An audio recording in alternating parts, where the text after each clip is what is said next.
श्री स्वामी समर्थ, जय जय स्वामी समर्थ। स्वागत आहे तुमचं माझ्या या यूट्यूब चॅनलवरती। आजचा दिवस तुम्हाला खूप छान, सुखाचा, आनंदाचा जावो हीच स्वामीचरणी प्रार्थना करते आणि आजच्या या नवीन व्हिडिओला सुरुवात करते। पवित्र मार्गशीर्ष हा महिना सुरू आहे आणि या मार्गशीर्ष महिन्यातील आज तिसरा गुरुवार असणार आहे आणि मार्गशीर्ष महिन्यात येणाऱ्या गुरुवाराला विशेष महत्त्व आहे। तसेच कारण की या मार्गशीर्ष महिन्यातील गुरुवारी घरोघरी माता लक्ष्मी म्हणजे सुवासिनी महालक्ष्मीचं व्रत करत असतात।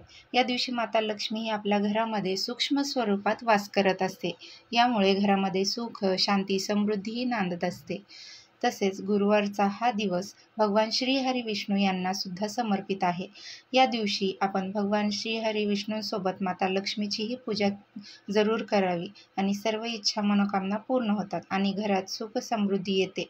तसेच गुरुग्रह ज्याला देवांचे गुरु म्हटले जाते तर त्यांचा आशीर्वाद हा प्राप्त होत असतो, कारण की गुरुवारचा हा दिवस अतिशय शुभ मानला जातो। गुरुग्रहाच्या शुभ प्रभावामुळे व्यक्तीचे जीवन सकारात्मकतेने भरलेले असते आणि कधीही आर्थिक संकटांना सामोरे जावं लागत नाही। कामाच्या ठिकाणी मान सन्मान हा वाढत असतो, तसेच दीर्घ आयुष्य देखील प्राप्त होत असते आणि म्हणूनच या दिवशी माता लक्ष्मीच्या पूजेसोबतच भगवान श्री हरी विष्णूंच्या पूजेसोबत आपण घरामध्ये काही प्रभावी उपाय सुद्धा केले जातात। हे उपाय केल्याने त्या उपायांचा आपल्याला शीघ्र फळ प्राप्त होते आणि म्हणूनच आज या व्हिडिओमधून मी तुम्हाला एक अतिशय प्रभावी असा उपाय सांगणार आहे। आज मार्गशीर्ष महिन्यातील तिसरा गुरुवार, या दिवशी तुम्ही उपवास नाही केला तरी चालेल, पण हळदीचा हा एक अतिशय प्रभावी उपाय तुम्ही नक्की करा। हा उपाय केल्याने घरात चहूबाजूने पैसा येईल आणि 7 पिढ्यांचे दारिद्र्य हे नष्ट होईल आणि भाग्योदय झाल्याशिवाय राहणार नाही। तसेच हा उपाय आजच्या या व्हिडिओमध्ये मी तुमच्यासोबत शेअर करणार आहे, त्यामुळे तुम्ही हा व्हिडिओ स्किप न करता शेवटपर्यंत पहा आणि चॅनलवरती जर नवीन असाल तर सबस्क्राईब करून बेल आयकॉनचं बटन प्रेस करायला विसरू नका आणि कमेंटमध्ये श्री स्वामी समर्थ किंवा ओम महालक्ष्मी नमः लिहायला विसरू नका। तर मी तुम्हाला जो उपाय सांगणार आहे तर हा उपाय तुम्ही गुरुवारच्या दिवशी संपूर्ण दिवसभरामध्ये कधीही केलात तरी चालेल।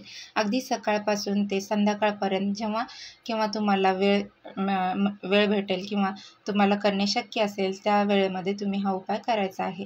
मार्गशीर्ष महिन्यातील गुरुवारी माता लक्ष्मी ही 7 वेळा आपल्या घरामध्ये भ्रमण करत असते आणि अशा वेळी जर आपण हळदीचा उपाय जर केला तर माता लक्ष्मी ही आपल्या घरात अखंड स्वरूपात वास करत असते।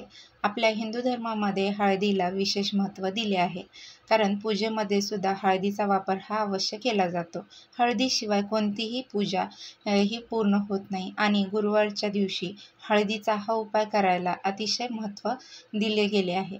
जर आपल्या घरामध्ये सतत भांडणे, कलह, मतभेद होत असतील तर मग ही भांडणे नवरा बायकोची असेल, आई मुलाची असतील, तसेच घरामध्ये सतत पैशांच्या अडचणी येत असतील आणि पैसा हा आपल्या घरामध्ये टिकत नसेल, पैसा येण्याचे मार्ग हे खूप कमी आहेत, परंतु घरातून पैसा जाण्याचे मार्ग हे खूप जास्त आहेत। त्याचबरोबर आपल्यावरती भरपूर असं कर्ज झालेलं आहे, तर त्या कर्जातून मुक्तता होण्यासाठी, कुटुंबाची भरभरून प्रगती होण्यासाठी, घरात पैसे येण्याचे मार्ग हे मोकळे होण्यासाठी हा उपाय खूप प्रभावी मानला जातो। तसेच घरामध्ये लहान मूल असेल, सतत हट्टीपणा करत असेल, सांगितलेलं ऐकत नसेल, मुलांची प्रगती होत नसेल तर त्यासाठी सुद्धा हा उपाय अत्यंत प्रभावी असा आहे। तर हा उपाय करण्यासाठी तुम्हाला आज सर्वप्रथम सकाळी लवकर उठायचं आहे आणि उठल्यानंतर तुम्हाला अंघोळीच्या पाण्यामध्ये काही वस्तू टाकायच्यात किंवा आपल्याला हळदीचा हा उपाय अंघोळीच्या पाण्यापासून सुरुवात करायची आहे। तर आपण जेव्हा स्नान करणार आहोत तेव्हा आपल्याला चिमूटभर हळदी अंघोळीच्या पाण्यामध्ये टाकायची आहे। यामुळे आपल्या कुंडलीतील गुरुग्रह हा मजबूत होत असतो आणि आर्थिक समस्या दूर होऊन आपल्याला प्रत्येक कामात यश हे मिळत असतं।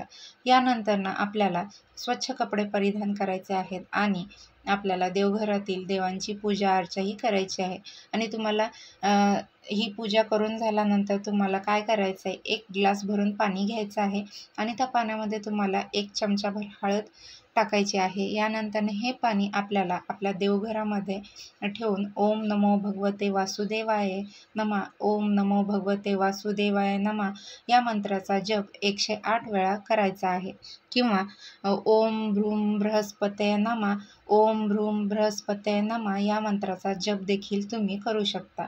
या 2 पैकी जो मंत्र तुम्हाला शक्य होईल त्या मंत्राचा जप तुम्हाला 108 वेळा करायचा आहे. यानंतरनं हे हळदीचं पाणी जे आहे तर ते तुम्हाला तुमच्या संपूर्ण घरामध्ये शिंपडायचं आहे. घरातील प्रत्येक रूममध्ये तुम्हाला हे पाणी शिंपडायचं आहे.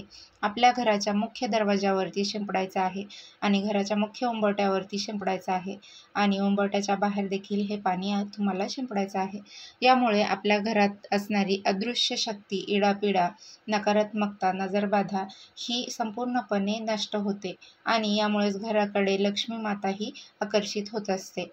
तसेच असा हा एक हळदीचा उपाय आपल्याला आजच्या दिवशी अवश्य करायचा आहे आणि आपल्या घरामध्ये करायचा आहे. त्याचबरोबर आजच्या दिवशी तुम्हाला काय करायचं आहे, थोडीशी हळद घ्यायची आहे, हळदीमध्ये पाणी टाकायचं आहे आणि त्या हळदीचा एक टिलक भगवान श्रीहरी विष्णूंना लावायचा आहे आणि एक टिलक हा तुमच्या कानाच्या मागे तुम्हाला लावायचा आहे. कानाच्या मागे हा टिलक लावल्याने बघा आपल्या कुंडलीतील गुरुग्रह आणि शुक्रग्रह जो आहे तर तो मजबूत होतो आणि शुक्रग्रह हा धनासंबंधी आहे. यामुळे आपल्याला धनासंबंधी अडचणी असतील तर त्या दूर होतात. तर असा हा एक उपायसुद्धा तुम्ही गुरुवारच्या दिवशी करू शकता. आणि त्याचबरोबर या दिवशी तुम्हाला तुळशीला देखील हळद घालून जल अर्पण करायचं आहे. तर आपण जे जल अर्पण करतो तर त्यामध्ये चिमूटभर हळद घालायची आहे. जास्त पाणी नाही, अगदी चिमूटभर हळद टाकायची आहे आणि हे जल जे आहे तर ते तुळशी मातेला अर्पण करायचं आहे. या दिवशी हळदीयुक्त जल जर आपण तुळशी मातेला अर्पण केलं तर साक्षात माता लक्ष्मी ही प्रसन्न होते. यामुळे घरातील दारिद्र्य हे दूर होते आणि कुटुंबावर कधीही वाईट संकट हे येत नाही. तर हा एक उपाय देखील तुम्ही हळदीचा जो आहे तर तो अवश्य करू शकता. तसेच गुरुवारच्या दिवशी उंबरठ्यावरती हळदीचे लेपनसुद्धा केलं जातं. ते हळदीचं लेपनसुद्धा उंबरठ्यावरती अवश्य करा. नसेल शक्य तर हळदीचा एक तरी स्वास्तिक हे घराच्या उंबरठ्यावरती अवश्य काढा. याचे खूप चांगले परिणाम जे आहेत तर ते आपल्याला बघायला मिळतील आणि घरातील दारिद्र्य, गरिबी जी आहे तर ती घरातून हळूहळू कमी होत असते. म्हणूनच हा एक उपाय जो आहे तर तो देखील तुम्ही करू शकता. त्याचबरोबर जर तुमच्या घराजवळ केळीचं झाड असेल तर त्या केळीच्या वृक्षाला सुद्धा तुम्हाला हळद घालून जलार्पण करायचं आहे आणि केळीच्या वृक्षामध्ये साक्षात भगवान श्रीहरी विष्णूंचा वास असतो आणि जेव्हा त्यांना हे जलार्पण करतो तेव्हा ते प्रसन्न होतात आणि आपल्या सर्व इच्छा मनोकामना पूर्ण होतात. तर असे हे अत्यंत हळदीचे काही प्रभावी उपाय जे आहेत तर ते आपल्याला आजच्या दिवशी गुरुवारच्या दिवशी करायचे आहेत किंवा तुम्ही मार्गशीर्ष महिन्यातील चौथ्या म्हणजे शेवटच्या गुरुवारीही केले तरीसुद्धा चालतील. तर हा व्हिडिओ तुम्हाला कसा वाटला, आवडला असेल तर लाईक करा, चॅनलला सबस्क्राईब करा आणि हा व्हिडिओ तुमच्या मित्रपरिवारामध्ये जास्तीत जास्त शेअर करून कमेंटमध्ये तुम्हाला श्री स्वामी समर्थ किंवा ओम महालक्ष्मी नमः लिहायला विसरू नका. आजच्या पुरते एवढंच. भेटूया अशाच नवनवीन माहितीपूर्ण व्हिडिओमध्ये पुढच्या व्हिडिओत. तोपर्यंत सर्वांना श्री स्वामी समर्थ.